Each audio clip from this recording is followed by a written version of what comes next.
Okay, welcome back. Newly minted Secretary of State Mike Pompeo promising North Korea a future brimming with peace and prosperity if the country quickly gives up its nuclear weapons. If we're going to get to this historic outcome, both sides have to be prepared to take truly historic measures to achieve it. It is our fervent hope that Chairman Kim wants to make a strategic change in the direction for his country and his people. And if he's prepared to do that, President Trump is prepared to assure that this can be a successful transition. So with less than a month until the historic summit between the two leaders, what type of negotiations can we expect to see?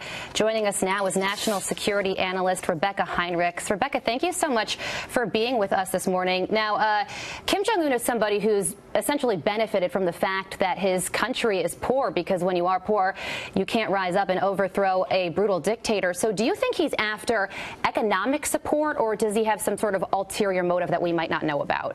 He has multiple motivations here. He wants to be treated as the legitimate power. You know, he wants the respect from world leaders. He wants the respect from the United States. He wants promises and of assurances that the United States isn't going to threaten North Korea.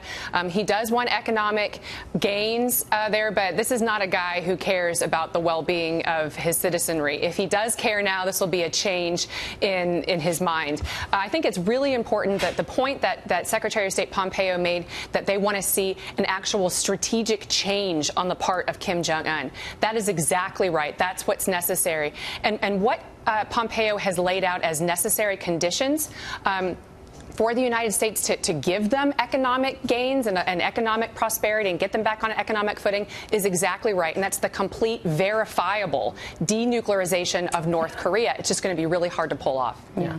You know, this is coming up on June 12th. At this point, there seems to be a lot of space between these two on exactly what they're willing to give and I think what they want. And she makes a great point about why would you want a competent economy when you have a dictatorship.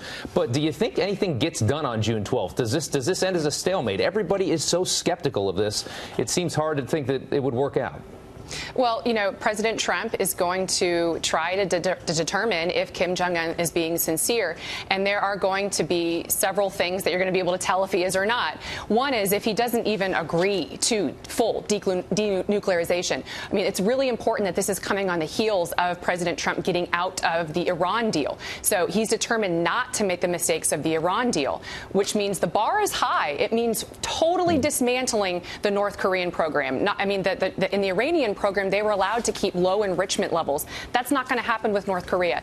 President Trump and his team want to make sure that the missiles are removed. That's something that the Obama administration kept with Iran. And remember, missiles go hand in glove with the nuclear program because that's what's necessary to deliver the nuclear warheads. And so the Trump administration is exactly right that is part of the program, and we're not going to leave there and give them any sort of economic benefit until that whole thing is dismantled and leaving the country. Yeah, certainly a tricky situation to navigate. Now, I want to get to our top story of the day, and that is the U.S. moving the embassy in Israel to Jerusalem. Simply put, how significant is that to the people of Israel?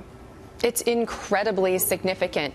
Jerusalem has been the capital of the Jewish people for 3,000 years. It's been the capital of the state of Israel since its inception 70 years ago. And so it is a historical fact.